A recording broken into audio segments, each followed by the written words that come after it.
जब भी मैं सेक्शन 498A के ऊपर वीडियो बनाती हूँ तो मुझे बहुत सारे कमेंट्स मिलते हैं, जिससे ये मालूम पड़ता है कि वाकई में पति समाज में सेक्शन 498A का खौफ कितना है। तो आज हम डिस्कस करने वाले हैं कि सेक्शन 498A से कैसे डील किया जा सकता है। आज हम डिस्कस करेंगे कुछ टिप्स और ट्रिक्स, ठीक है, आप क्या कर सकते हैं। और आज का वीडियो ये सारे पुरुष के लिए है, ये उन लोगों के लिए भी है जिन्होंने अभी तक शादी का लड्डू नहीं खाए हैं। इसका मतलब ये है कि जो अभी तक अनमैरिड है, ठीक है, जिनकी शादी होने वाली है। और ये वीडियो उन लोगों के लिए भी है जो शादी का लड्डू खा चुके हैं लेकिन अब पछता रहे। इसका मतलब ये है कि जिन लोगों की शादी हो चुकी है तो उनकी पत्नियां या तो उनको धमकी दे रही है कि वो पति और पति के परिवार वालों को झूठे केसेस में फंसा देगी, या फिर बहुत सारे पुरुष, बहुत सारे पति ऐसे हैं जो ऑलरेडी सेक्शन 498A का शिकार हो चुके हैं, जिनकी पत्नियां ऑलरेडी सेक्शन 498A का एफआईआर कर चुकी है पति और पति के परिवार वालों के ऊपर। तो देखिए, सेक्शन 498A जो कि महिलाओं को सुरक्षित रखने के लिए बनाया गया था, महिलाओं के सेफ्टी के लिए बनाया गया था, लेकिन बहुत सारे केसेस ऐसे सामने आ रहे हैं जहां पे महिलाएं इस सेक्शन का मिसयूज कर रही है। ठीक है, छोटी छोटी बातों पर वो घर छोड़ के चली जाती है और फिर बाद में पुलिस स्टेशन जाके वो ये कहती है कि पति और पति के परिवार वालों ने महिला के ऊपर क्रुएल्टी किया है, महिला को मारा है, पीटा है, और महिला जो है वो पति और पति के परिवार वालों के ऊपर झूठी एफआईआर कर देती है। और यही नहीं, अभी तो कोर्ट्स को भी, जजेस को भी ये पता चल गया है कि सेक्शन 498A के बहुत सारे जो एफआईआर है वो झूठी ही होती है। और सेक्शन 498A की जो एफआईआर होती है, जो क्रिमिनल प्रोसीडिंग होती है, ये बहुत हद तक क्वॉश भी हो जाती है, ठीक है, खत्म भी कर दिया जाता है कोर्ट द्वारा। बहुत सारे कोर्ट्स ने अपने जजमेंट्स पास किए हैं, बहुत सारे कोर्ट्स ने, इवन सुप्रीम कोर्ट ने अपना कंसर्न बताया है सेक्शन 498A का जैसे मिसयूज हो रहा है। ठीक है, सेक्शन 498A को इवन लीगल टेररिज्म बोला गया है। तो ये काफी खतरनाक सेक्शन बनता जा रहा है पति और पति के परिवार वालों के ऊपर। जिस तरह से सेक्शन 498A का मिसयूज हो रहा है, तो मैं तो यही बोलूंगी कि वो पुरुष जिनकी शादी अभी तक नहीं हुई है तो वो तो बहुत ज्यादा सतर्क रहे। ठीक है, शादी के पहले दिन से ही सतर्क रहे, क्योंकि देखिए शादी हो जाती है। अभी आप लोग बोलोगे कि शादी की शुरुआत है, तो ये मैं कहाँ नेगेटिविटी फैला रही हूँ, कहाँ मैं 498A एफआईआर की बात कर रही हूँ।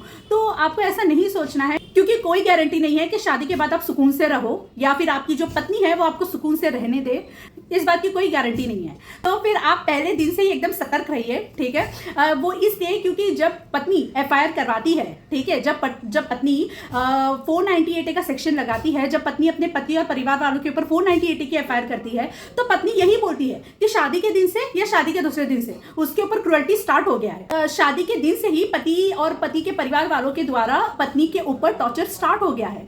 तो जब पत्नी ये सब बोलती है, जब पत्नी इतना झूठ लिखवाती है एफआईआर में, तो फिर इस बात में कोई हर्ज नहीं है, इस बात ये बोलने में कि भाई आप शादी कर रहे हो, आपको शादी के दिन से ही एक्टिव हो जाना है। जी, जैसे कि शादी के वक्त लड़की क्या क्या सामान लेकर आती है, लड़की अपने साथ कितना ज्वेलरी कैरी करती है, ठीक है, तो ये सारी चीज़ों का आप एक लिस्ट बना लीजिए। वो इसलिए क्योंकि जब पत्नियां पुलिस स्टेशन जाती है तो वो पुलिस को बहुत बड़ा चढ़ाकर बोलती है कि मैंने तो 10 तोला सोना दिया था, मैंने तो 20 तोला सोना दिया था, मैं शादी के वक्त मुझे ज्वेलरी दिया गया, शादी के वक्त पति को सोने की चेन दी गई, पति को भी बहुत सारा सोना दिया गया, पति को कार दी गई, पति को बाइक दी गई।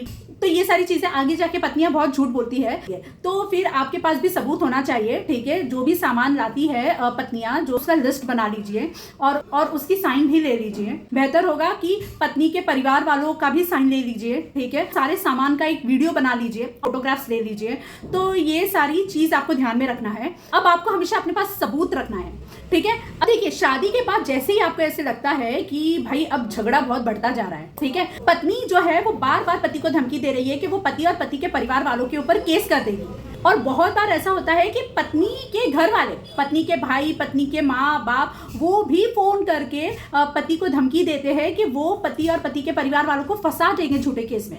तो ऐसे केस में अगर आपको फोन पे धमकी दी जा रही है तो आपको सारे कॉल्स जो है उसको रिकॉर्ड कर लेने हैं, फोन कॉल रिकॉर्डिंग्स को संभाल के रखना है। अगर धमकी आपको मैसेजेस के थ्रू दी जा रही है, धमकी आपको व्हाट्सएप पे दिया जा रहा है, तो आपको ये भी संभाल के रखना है, आपको स्क्रीनशॉट्स ले लेने हैं। ठीक है, वो आपको कहीं सेफ जगह पे उसको को संभाल के रखना है। आपको ये मेक श्योर करना है कि आपको सारे एविडेंसेस, सारे सबूत आपको इकट्ठा करने हैं, आपको सारे एविडेंस रखने हैं। भले ही आपकी पत्नी ने अभी तक आपके ऊपर एफआईआर नहीं किया हो, भले ही आपकी पत्नी जो है वो अभी आपको सिर्फ और सिर्फ धमकी दे रही हो, तो फिर अगर ऐसा है तो आपको एकदम सतर्क हो जाना है। आपको एविडेंसेस कलेक्ट करके रखने हैं।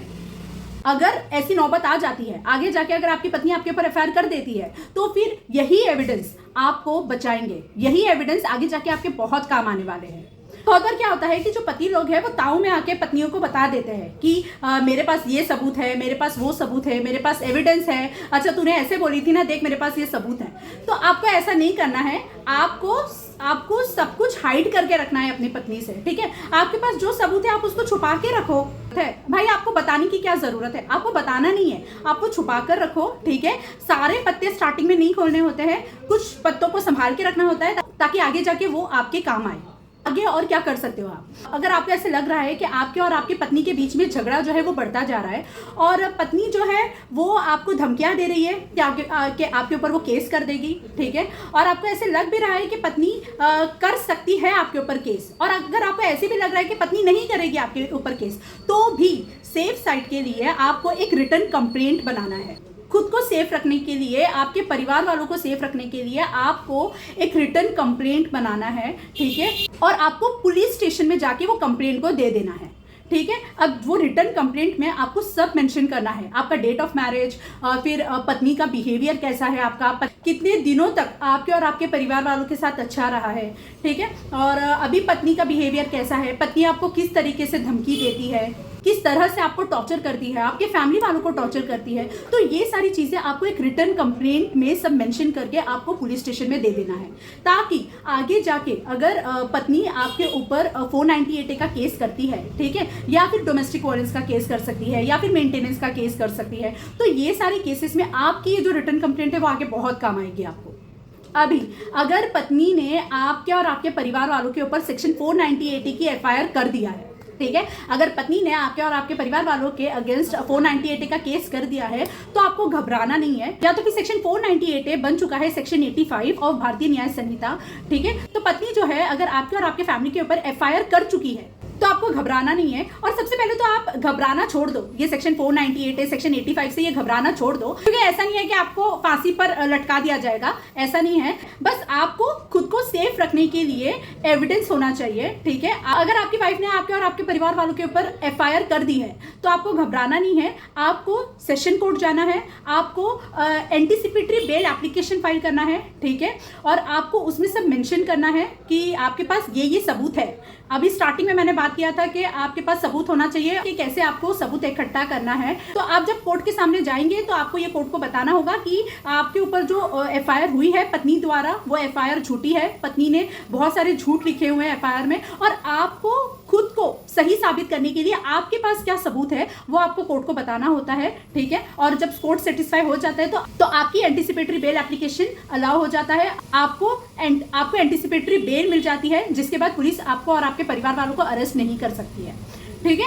अभी अगर आपके पास सबूत है, एविडेंस है, ये साबित कर सकते हैं आप कि आपके ऊपर किया गया एफआईआर ये पूरा झूठा है, ठीक है, आपकी वाइफ ने जो भी एलिगेशन लगाई है आपके और आपके परिवार वालों के ऊपर वो सब झूठे हैं, तो आप हाई कोर्ट जा सकते हैं, आप उस एफआईआर को क्वॉश करवा सकते हैं, आप उस एफआईआर को खत्म करवा सकते हैं। जी, आपके पास सारे सबूत है, अगर आप ये साबित कर सकते हो कोर्ट में कि आपके ऊपर जो भी आरोप, जो भी एलिगेशन लगे वो सब झूठे हैं, तो फिर आपको हाई कोर्ट जाना चाहिए और आपको क्वॉशिंग पिटीशन फाइल करनी चाहिए। और आप जब कोर्ट को सेटिस्फाई कर देते हो तो फिर आपके ऊपर और आपकी फैमिली के ऊपर जो एफआईआर हुई है वो खत्म भी हो सकती है, वो रद्द भी हो सकती है, वो क्वॉश भी हो सकती है, ठीक है।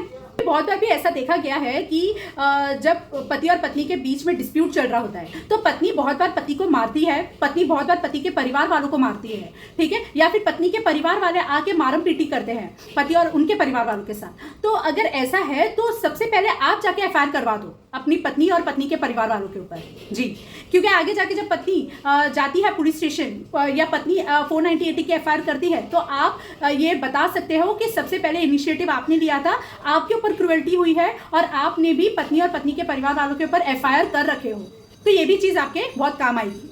अब बहुत बार ऐसा देखा गया है कि पति जो होते हैं वो अपने परिवार वालों की सेफ्टी के लिए, खुद की सेफ्टी के लिए, डर के मारे, अपनी रेप्यूटेशन को बचाने के चक्कर में out of the court matter settle करने की बात करते हैं। यहाँ पे एक चीज जो पति है वो सबसे बड़ी गलती करते हैं, out of the court settle करके मैटर। बहुत बार ऐसा देखा गया है, बहुत बार ऐसा होता है कि जो पत्नी है वो पति और पति के परिवार वालों को बोलती है कि भाई देखो वो FIR नहीं करेगी, लेकिन उसको बदले में 1 लाख, 2 लाख, 5 लाख, 10 लाख रुपया दे दो। अब बहुत कॉन्वर्सेशन होता है दोनों के बीच में और लास्ट में एक अमाउंट डिसाइड हो जाता है, जहाँ पे पति भी अग्री करता है कि भाई चलो ठीक है, जान छूटेगी, चलो ठीक है, जो वाइफ है वो FIR नहीं करेगी। तो इस चक्कर में आकर जो पति है वो अमाउंट दे देता है पत्नी को, ठीक है। लेकिन क्या गारंटी है कि अमाउंट मिलने के बाद भी पत्नी सुकून से रहने देगी?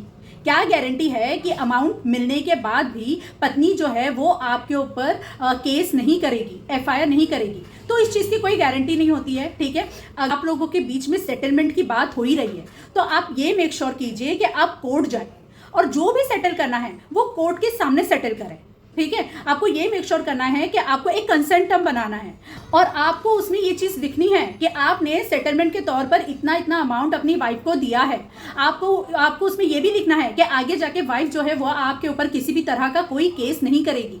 तो ये सब चीज़ प्रॉपर तरीके से ड्राफ्ट करके कंसेंट टर्म बनाकर हर एक चीज़ मेंशन करनी है। आपको मेंशन करना है कि आपने इतना इतना अमाउंट अपनी वाइफ को दिया है सेटलमेंट के तौर पर। आपको ये कंडीशन रखनी है कि एक बार वाइफ जो है अमाउंट रिसीव कर लेगी तो वो आगे जाके किसी भी तरह का कोई केस नहीं करेगी पति और पति के परिवार वालों के ऊपर, वो हरास नहीं करेगी पति और परिवार वालों को। तो ये सारी चीजें मेंशन करनी होती है, ये सारी चीजों को ड्राफ्ट करके अच्छे से उसको कोर्ट पे प्रोड्यूस करना होता है। और जब भी सेटलमेंट की बात हो रही है तो मेक श्योर कीजिए कि सेटलमेंट कोर्ट के सामने ही हो, ना कि आउट ऑफ द कोर्ट हो, क्योंकि इसमें नुकसान आपका ही होने वाला है। वाइफ पैसे तो ले लेती है लेकिन बाद में वो फिर से ये सारे केसेस कर देती है हस्बैंड के ऊपर। क्यों? क्योंकि जो सेटलमेंट हुआ है वो कोर्ट के सामने नहीं हुआ है, वो settlement out of the court हुआ है, ठीक है। तो आपको ये मेक श्योर करना है, आपको ये गलती नहीं करनी है। आपको अगर सेटल करना है मैटर को तो आप वो कोर्ट के सामने मैटर को सेटल करें, ना कि out of the court matter को सेटल करें।